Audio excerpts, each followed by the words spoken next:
Roberta. Então, tá ligado? Oi, tá ligado. Então, não vamos ter, tá, os slides, infelizmente, mas vamos tocar. Afinal de contas, o conteúdo é o que mais importa, né? Então, vamos embora. Fica aqui a dica. Você passa de tarde o slide para a gente, para já ficar no computador do Viana. Perfeito. E aí ele já fica prontinho. Quando você chegar, já está tudo em ordem. Configuradozinho certo, né? Tá bom. Gente, desculpa, tá, pelo atraso, pelo tempinho aí perdido, mas a gente aproveita tudo, né, Eva? Então, Eva aproveitou para reforçar o recado e tem muito a ver sobre essa reflexão que eu trouxe para a gente aqui hoje, né? Muitas vezes a gente tem uma ideia de que para fazer determinadas coisas a gente precisa de grandes ações, né? A gente quer fazer grandes coisas e a gente esquece que muitas vezes a gente consegue ajudar de tantas formas e com pequenas atitudes, com pequenos gestos, né? A doação de sangue é uma delas, né? Não custa nada, você não vai perder nada, né? Quem pode doar é até bom doar, inclusive, e você só vai fazer o bem porque tem muita gente que precisa e essa conta ela é sempre deficitária para quem precisa. Tem sempre mais gente precisando do que pessoas doando. Então, assim, é importante a gente refletir, pensar sobre isso e tomar coragem de ter essa atitude, né? Esse pensamento sobre a coragem, ele me acometeu há alguns dias de uma forma muito forte, muito firme. E eu sabia que hoje eu deveria trazer alguma coisa, falar alguma coisa para vocês sobre essa coragem. E eu pensei, coragem para quê? Qual é o nosso propósito aqui nessa existência? Evoluir, crescer, amadurecer. Então, a gente tem que pensar na coragem como um instrumento que a gente precisa para desenvolver as nossas potencialidades, para a gente se capacitar a servir. Para isso, a gente tem que estar sempre muito presente em nós, presente no agora e consciente daquilo que a gente precisa fazer para o nosso processo de automelhoramento. Não sei se todos aqui conhecem, mas tem um livro chamado Coragem de Ser Imperfeito, de Brené Brown. Conhece, né?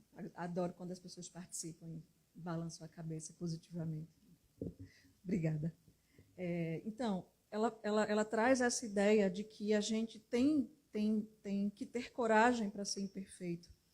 A gente tem muito medo da vulnerabilidade. A gente tem muito medo da nossa pequenez. A gente tem muita resistência, muito medo do julgamento alheio.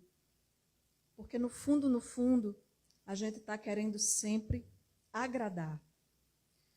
A gente quer aparecer bonito na foto. E isso tira da gente a nossa capacidade de ser espontâneo, de ser pequeno no compromisso de ser aprendiz. Esse é o nosso compromisso. A gente é aprendiz. Ninguém vai cobrar de uma criança esse negócio está caindo. Ninguém vai cobrar de uma criança de 5 anos de idade que ela saiba fazer uma equação de segundo grau. Eu, com 17, não sabia. Né? Então, assim... Então, Deus, Ele espera da gente o que a gente é capaz de fazer. Não é nenhum grande feito. Sabe aquele pouquinho de cada dia? Aquele estado de presença, de atenção, de olhar para as pessoas nos olhos, de cumprimentar as pessoas com respeito. Sair daquele automatismo que nos sequestra e a gente fica sem enxergar as pessoas que estão à nossa volta. Né? naquela correria do dia a dia, em busca do dinheiro.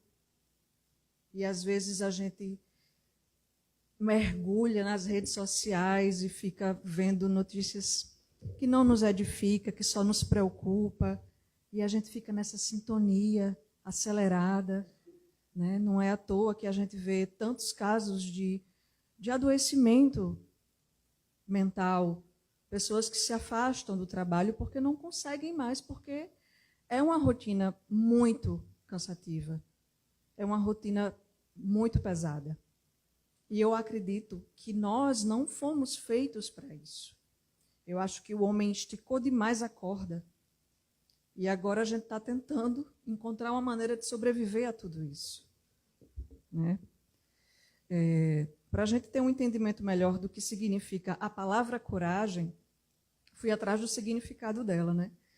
A coragem, ela vem do latim, que significa coraticum, derivado de cor, que significa coração, e do sufixo ático, que indica ação. Então, literalmente, coraticum, coragem, pode ser traduzido como ação do coração. Então, se é uma ação do coração, não é uma ação da mente. Não é algo pensado, não é algo raciocinado, é algo sentido. É uma força proveniente da alma, do coração, não é deliberado pelo pensamento. E quando eu digo eu preciso de coragem para evoluir, essa afirmação ela denota algo muito mais profundo que eu tenho que descobrir dentro de mim. Tem a ver com uma disposição da minha alma de procurar aquilo que a minha alma está pedindo, está precisando. E ouvir esse chamado do coração, eu acredito que todo mundo, sem exceção, em algum momento da vida, se já não ouviu, vai ouvir. Eu acredito que a gente tem uma audiência, né? Uma audiência espírita que é bem madura. Estou vendo aqui, as pessoas aqui tem pessoas, acho que de 20 anos, né? Um pouco mais para cima. Eu senti a necessidade de buscar essa coragem para evoluir quando eu completei 35 anos. E foi muito bacana o processo, porque é aquilo, chega uma idade que a gente quer encontrar um sentido para a vida.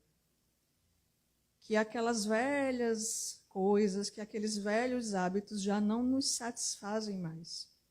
É o chamado divino, é o chamado da ação do coração.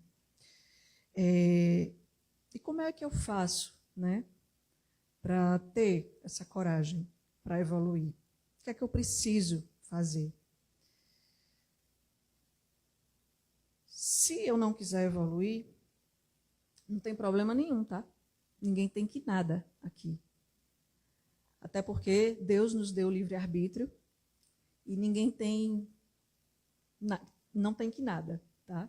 Os ensinamentos de Jesus, eles são tão sutis que você só consegue acessar se você estiver com o coração aberto para isso.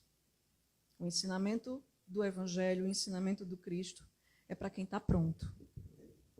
Eu, às vezes, me interessava em conhecer um pouco mais do Evangelho, mas eu não tinha idade, eu não tinha maturidade emocional para aquilo criar raiz em mim. Então, é o tempo das coisas, né? E já que a gente está aqui hoje, a gente precisa de consolo, de esperança.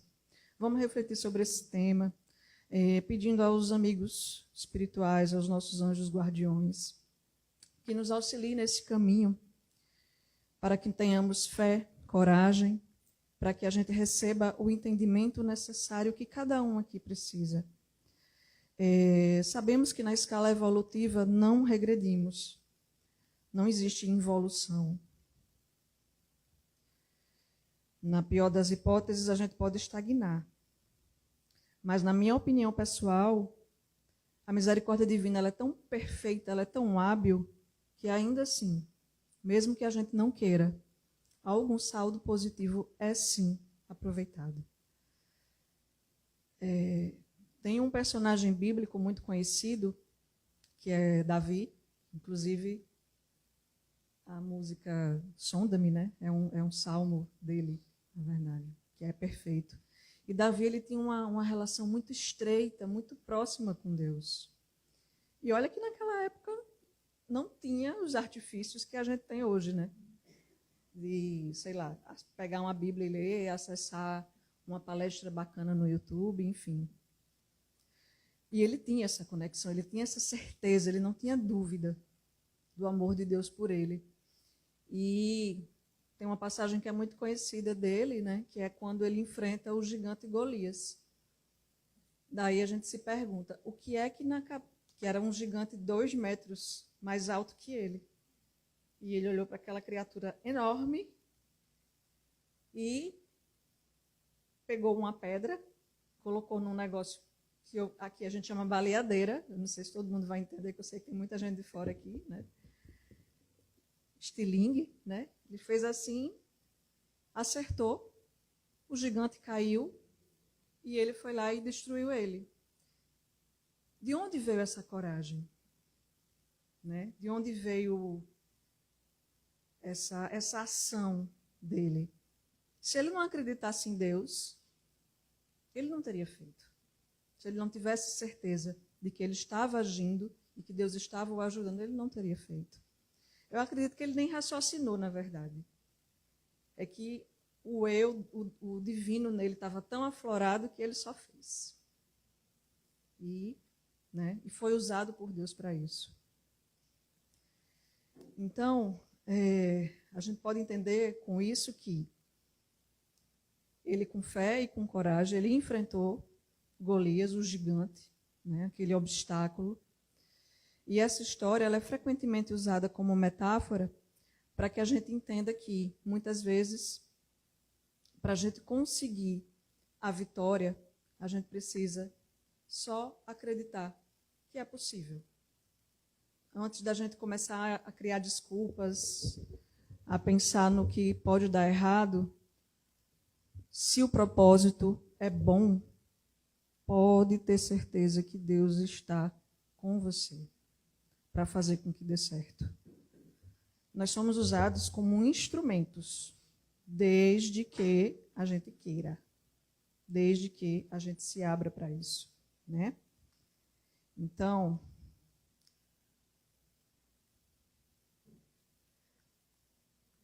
é um exemplo de coragem, né, diante do medo.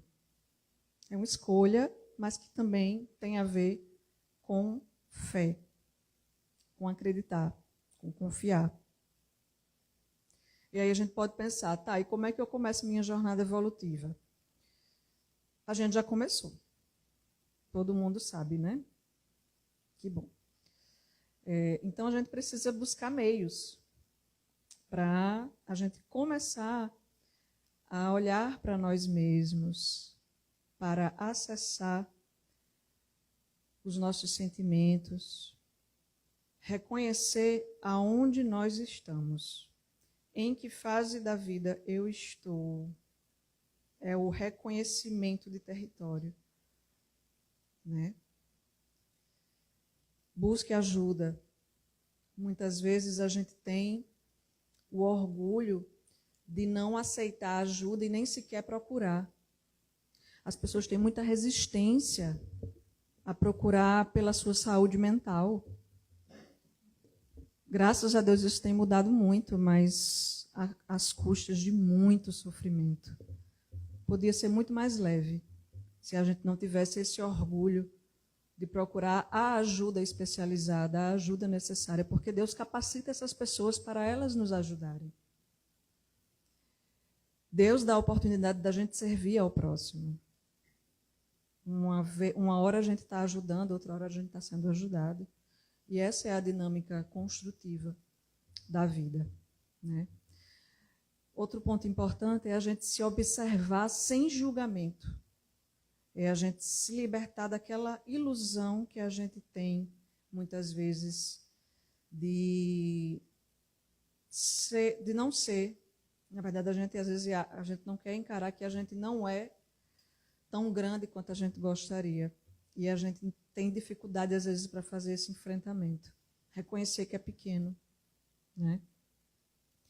Tanto que no Sermão do Monte, Jesus, quando vai falar, né, sobre as bem-aventuranças, a primeira delas ele faz o chamamento para bem-aventurados os pobres de espírito, que na verdade é uma reflexão sobre a humildade. A gente precisa estar com os pés no chão, né? A gente precisa ser humilde para poder começar a nossa escalada evolutiva. Então, a gente pode procurar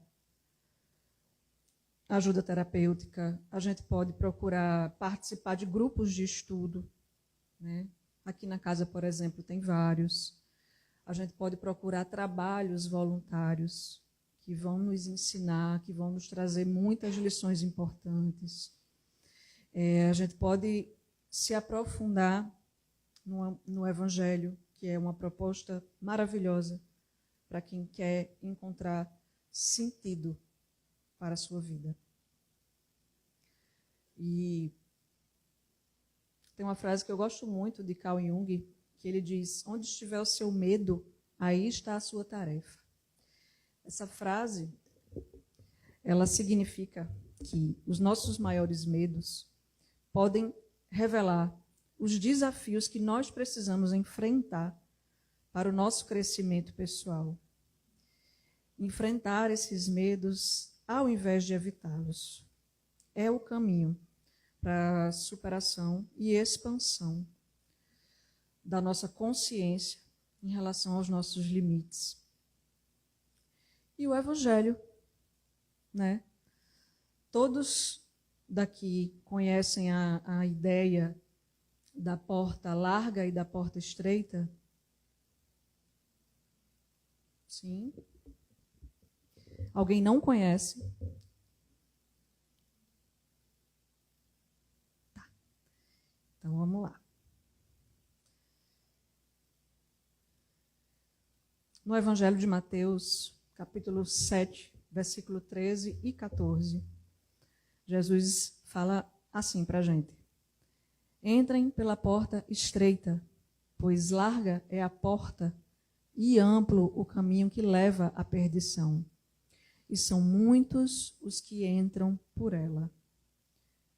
Como é estreita a porta e apertado o caminho que leva à vida, são poucos os que a encontram. Então, o que é que a gente pode entender desse ensinamento do nosso mestre? O despertar para os ensinamentos de Jesus nos convida, primeiro, a escolher a porta estreita. Por quê?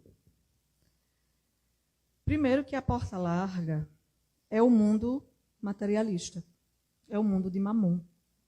Não se pode servir a dois senhores. Ou se serve a Deus, ou se serve a Mamon. Eles são incompatíveis, na verdade. É o mundo em que todos estão passando por ele sem refletir, apenas seguindo o fluxo, sem pensar, seguindo a manada, irrefletidamente. É o que Joana de Ângeles fala de consciência de sono. É quando a criatura ainda não despertou para qual é a sua real tarefa aqui nessa existência.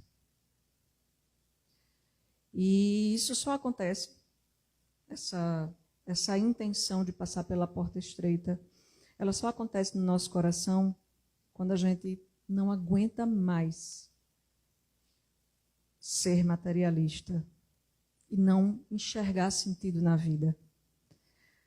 Jesus disse à mulher samaritana, quando ele encontrou ela no poço, ele disse a ela: se beberes da água que eu te ofereço, nunca mais sentirás sede. O que é que ele quer dizer com isso? Ele quer dizer que os ensinamentos de Jesus, eles são permanentes. Não muda, não tem variação. É a certeza que a gente pode ter. quando a gente bebe da água do Evangelho, quando a gente bebe dos ensinamentos do Cristo, a gente não tem mais sede. A gente fica saciado. E é isso que nos salva desse mundo absurdo, cheio de bizarrice que a gente está passando agora, né? Muito explicado por esse momento de transição planetária. Não sei se todos aqui já ouviram falar sobre, mas acho que todos já ouviram falar em Apocalipse. Então, é esse momento de passagem. A gente está deixando de ser um planeta de provas e expiações, onde o mal prevalece, para irmos para um mundo de regeneração. E eu quero, na verdade, eu estou bem ansiosa para sair daqui, dessa existência e para encarnar de novo no mundo regenerado. Brincadeira, eu quero viver muitos anos ainda. Mas assim, essa é a nossa última existência no mundo de provas e expiações, muito provavelmente. É a última oportunidade. E a gente precisa pensar sobre isso. A gente precisa se aprofundar nisso. Não temos mais tempo de vivermos a vida invigilantes, não cuidando de nós, não cuidando do nosso espírito, não alimentando a nossa alma com o bem, com coisas positivas. A gente precisa amadurecer, deixarmos de ser criança que chora e reclama quando é contrariada. A gente precisa aprender, a gente precisa ter coragem de crescer, de evoluir. E tem um outro momento importante também nessa busca de evolução, que é o nosso deserto existencial. Precisa ter coragem também para passar por esse deserto. É uma simbologia que aparece muito na Bíblia, que significa um rito de passagem. Então, Jesus passou 40 dias no deserto antes de começar a sua tarefa de curar e evangelizar as pessoas. Paulo de Tarso foi para o deserto, passou 3 anos se preparando para começar a sua tarefa de divulgação do cristianismo. Então, a gente precisa pensar que é importante, é necessário a gente passar por esse rito de passagem, que é o momento em que a gente vai se despir da velha criatura, que a gente vai dar a Deus aquele ser cansado, aquele ser exausto de viver uma vida sem sentido. E é quando a gente quebranta, e é quando Deus ele encontra o terreno fértil, apesar do símbolo ser o deserto, mas é ali. A gente está sozinho, a gente está buscando, querendo buscar respostas profundas na nossa alma. E é exatamente nesse momento que Deus consegue nos acessar, que Deus consegue nos preparar para uma nova vida, para o que a gente vai começar a construir a partir dali. E quando a gente desperta, a gente não consegue mais pensar em viver de outra forma, com aqueles mesmos vícios antigos. Muitas vezes a gente precisa se desfazer de antigas amizades que não faz mais sentido para a gente nesse momento de despertar de consciência. Muitas vezes a gente precisa abdicar de certos hábitos nocivos. A gente às vezes é criticado pelas pessoas. Fulano agora só quer saber de ficar no centro espírita e está numa paranoia, numa neurose de fazer trabalho voluntário. Quero ver até quando. E está tudo certo, gente. As pessoas vão criticar sempre. Quando a gente estiver fazendo algo bom, vão criticar. Quando a gente estiver fazendo algo ruim, vão criticar. Porque não é sobre a gente, é sobre elas. Então, assim, é o que a criatura tem por dentro. Né? É como ela enxerga o mundo, é como ela enxerga as pessoas. Não é sobre a gente, nunca é sobre a gente. Então, nunca devemos levar nada para o pessoal, né? E como não tem como falar de evolução sem falar sem falar desse caminho, né, desse deserto, da solidão que a gente vai encontrar. Solidão que eu falo é falta de pessoas que muitas vezes comunguem do nosso pensamento, né? Que estejam mais afinadas, mais alinhadas com aquilo que a gente está buscando. Mas, com o tempo, você vai começar a melhorar o seu padrão vibratório e você vai começar a atrair pessoas que estão naquela mesma frequência que você, numa frequência melhorada, né? A gente se afiniza com aquelas pessoas que têm o mesmo propósito que a gente.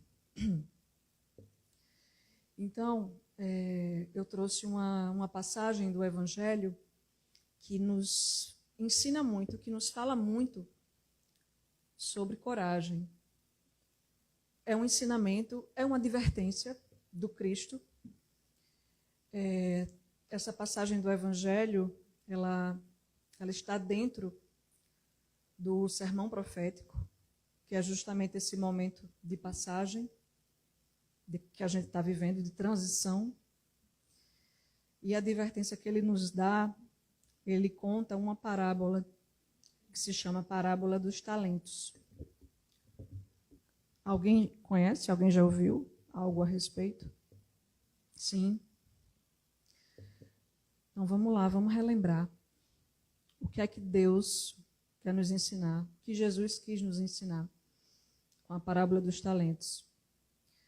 No Evangelho de Mateus 25, versículo 14 a 30.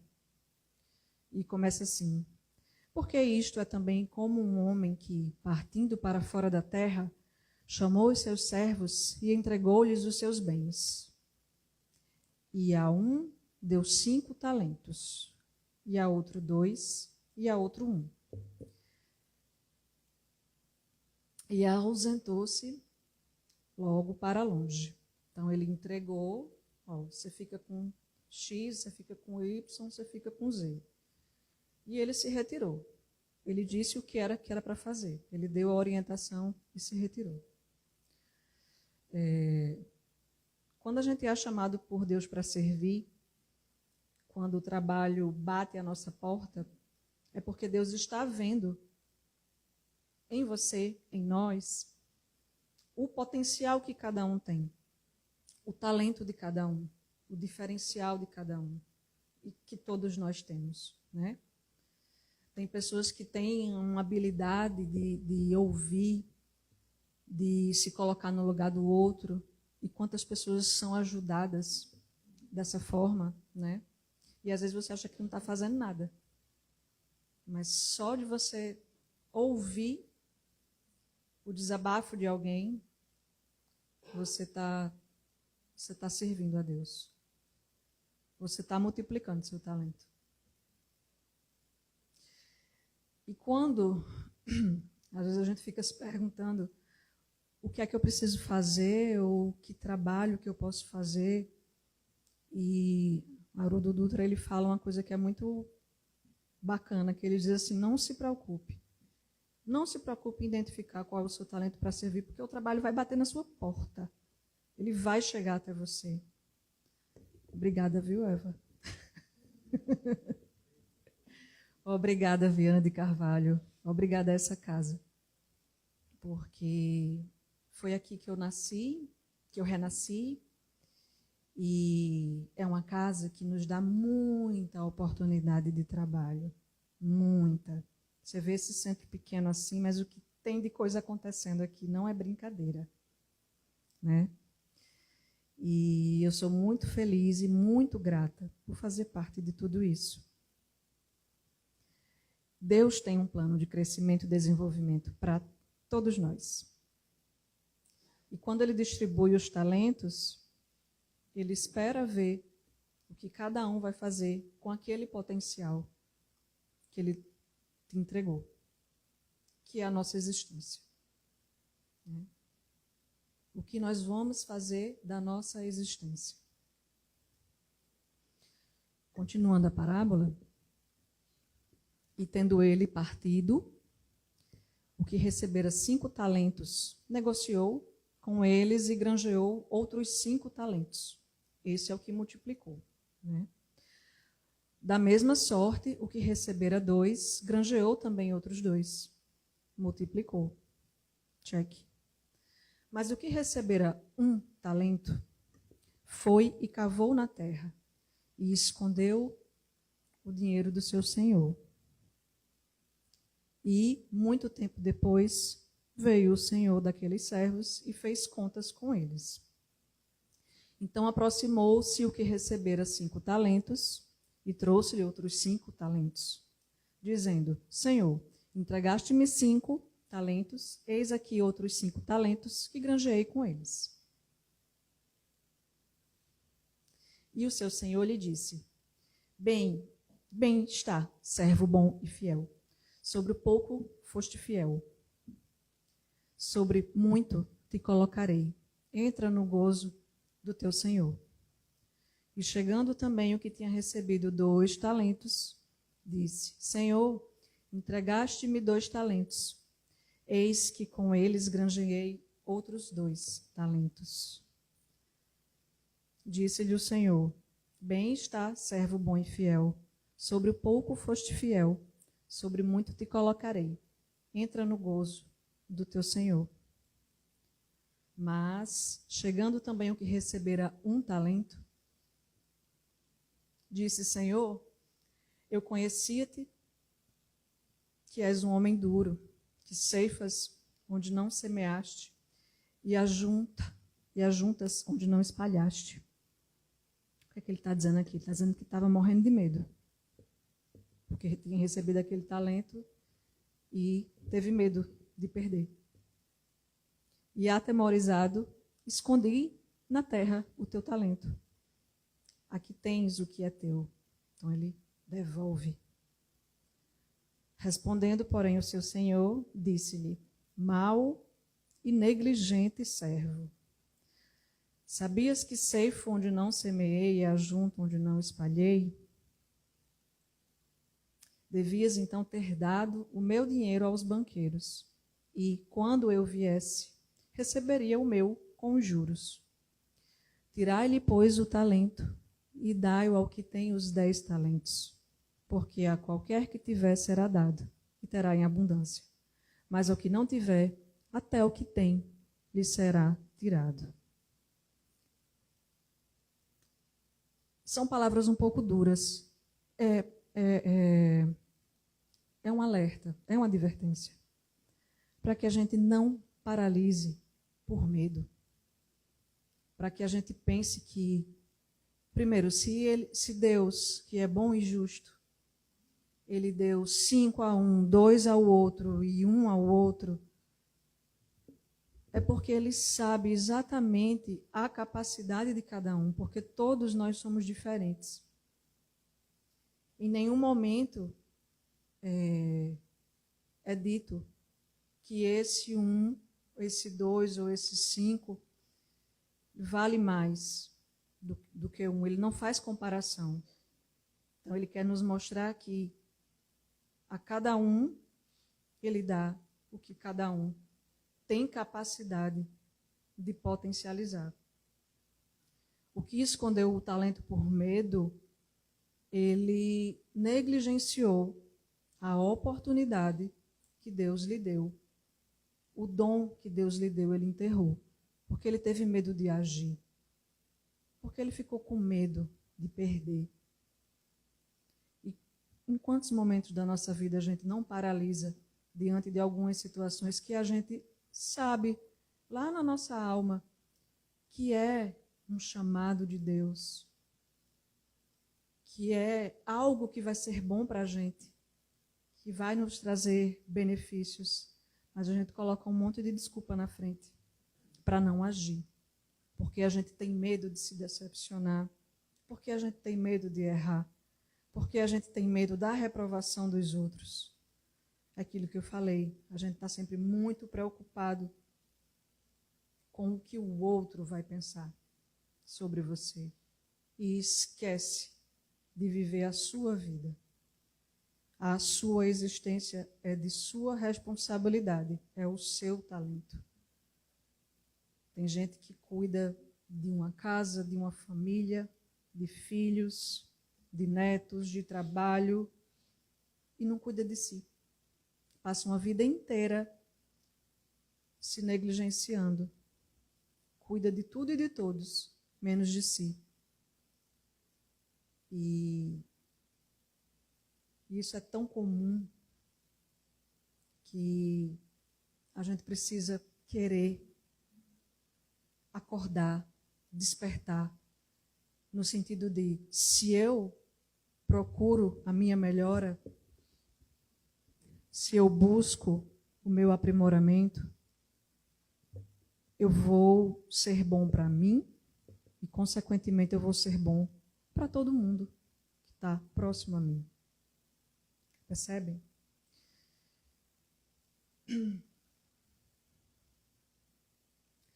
Isso tudo é para que a gente possa refletir sobre qual servo nós somos ou qual servo nós queremos ser. Nós queremos ser o servo fiel ou o servo infiel, que negligenciou o talento que Deus o deu. Às vezes a gente fica muito preocupado em tomar grandes ações, em resolver a vida das pessoas mais próximas, em escolher uma profissão para um filho, porque talvez ele não seja capaz de escolher a sua própria profissão, então eu tenho que estar ali cuidando, protegendo, cercando, né? Mas se eu tenho essa existência e ela é fruto de um planejamento reencarnatório baseado em muito amor e expectativa de melhoramento, eu preciso me ocupar de mim primeiro, né? Aquela velha história da máscara, primeiro em você, para depois você socorrer quem está do lado. E aí, o Rui falou, eu tinha nada não sei o quê. Aí o Rui comentou da campanha do quilo, né? A campanha do quilo, para mim, é um grande testemunho, assim, porque eu recebia aos domingos pela manhã uma mensagem que é do grupo Espíritos Mensageiros, umas mensagenzinhas, aqueles folhetinhos. Chegava, acho que era de 15 dias, nos domingos de manhã, a turma da vovozinha, que fazia campanha, passava lá por casa. E eu já acordava, eu já sentia que tinha uma atmosfera diferente em casa, só que na época eu nem prestava muita atenção, não entendia. Hoje eu entendo o porquê. E eu ouvia a mensagenzinha em cima da mesa, eu ia ler, e aquilo já me trazia um conforto, um aconchego, um quentinho no coração. E eu olhava para o trabalho que eles faziam, eu me admirava e pensava, eu nunca vou conseguir fazer esse trabalho, nunca, porque eu adoro dormir. Eu não vou acordar cedo num domingo de manhã, que é o dia de folga da maioria das pessoas, para ir de casa em casa, no sol quente, pedir 1 quilo de alimento. Até que eu comecei a frequentar a casa da vovozinha e quanto mais eu me aproximava, mais eu admirava aquele trabalho. Só que eu não estava pronta, eu achava que eu não conseguia, que eu não ia conseguir. E quando eu comecei a frequentar o Viana de Carvalho, eu comecei a fazer o ESD, na época era na terça-noite, e eu tive contato com pessoas que trabalhavam nessa campanha, e eu nem me lembro direito como foi que aconteceu, só sei que eu estava lá, num sábado de manhã qualquer. E eu lembro, a primeira vez que eu fui para as ruas pedir, a sensação que eu tive depois foi uma coisa muito, muito incrível. Parecia que eu tinha tirado assim 10 quilos das minhas costas. Eu não sei se todos aqui sabem, mas o trabalho da campanha do quilo, ele tem uma proteção, ele tem uma força de vida que traz para os tarefeiros, que é muito curativo. Eu tive colegas de campanha que eram pessoas que estavam em casa com depressão, pessoas que estavam com vício em drogas, em álcool e outras coisas, e que quando conheceram a tarefa e começaram a trabalhar na campanha do Quilo, essas pessoas se curaram. Elas conseguiram se desapegar dos seus vícios. Muitos deles, com certeza, eram frutos de espíritos obsessores. Irmãos que estavam ali adoecidos tanto quanto aquelas pessoas. E a gente leva essa galera com a gente para se tratar também. Aí aquela história, quem quer se tratar, fica com você e vai melhorando também. Então você está fazendo uma caridade para você e para os desencarnados que estão com você. E os que não quiserem, por uma questão de sintonia, de frequência vibratória, eles se afastam. Então, é um trabalho de desobsessão, é um trabalho de amor muito grande. A gente bate na casa das pessoas e leva até elas a oportunidade delas fazerem uma caridade para alguém. Vocês já pararam para pensar, a gente chega na casa de alguém, de repente aquela pessoa está num dia péssimo, numa frequência ruim, teve uma semana difícil, e a gente chega lá, né? Bom dia, somos voluntários da campanha do Quilo, pedimos um auxílio, um alimento, em nome de Jesus, para ajudar famílias carentes. Essa é a nossa falinha, tá? E as pessoas, muitas vezes, elas vêm para a gente com 1 quilo de alimento na mão e um sorriso no rosto.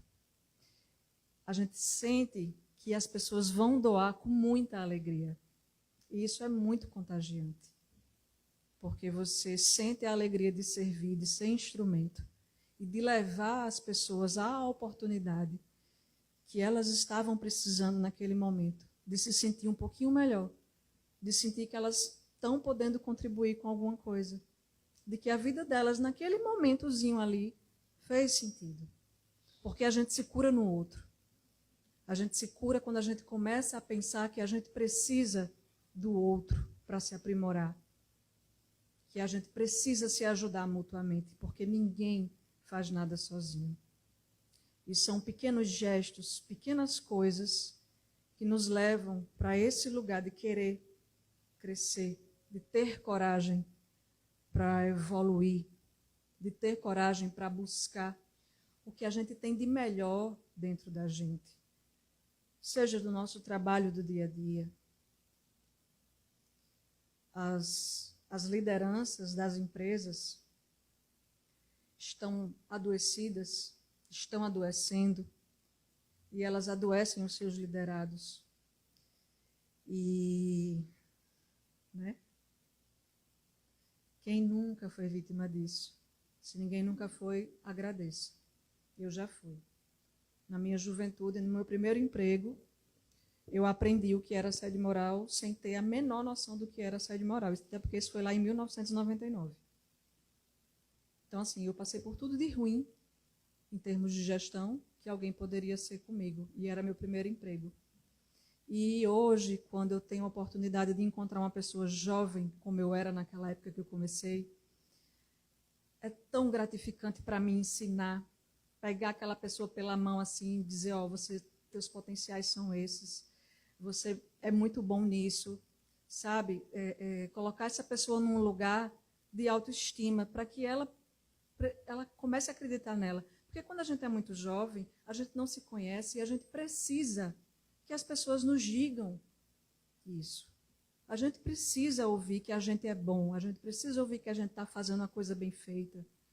Então, se alguém aqui tiver um cargo de liderança em alguma empresa, deem feedbacks positivos aos seus colaboradores.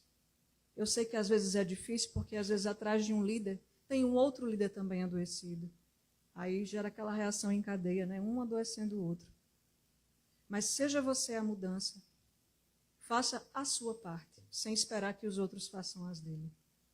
Melhorem a vida das pessoas que estão com você. Faça o dia dessas pessoas um pouco melhor.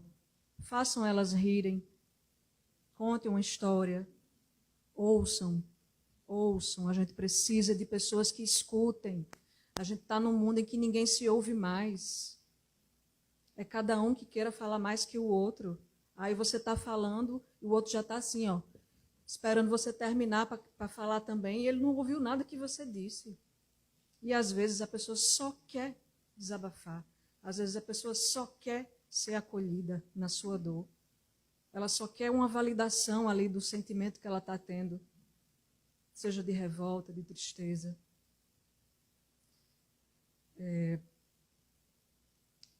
Pelo tempo, né, que já está bem ultrapassado, eu vou encerrar por aqui, meus amigos, meus irmãos de caminhada, de jornada.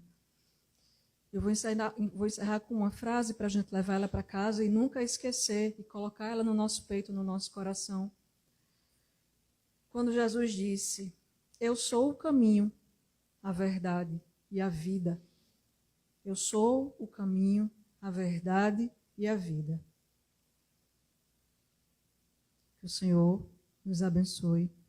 Obrigada pela atenção de vocês.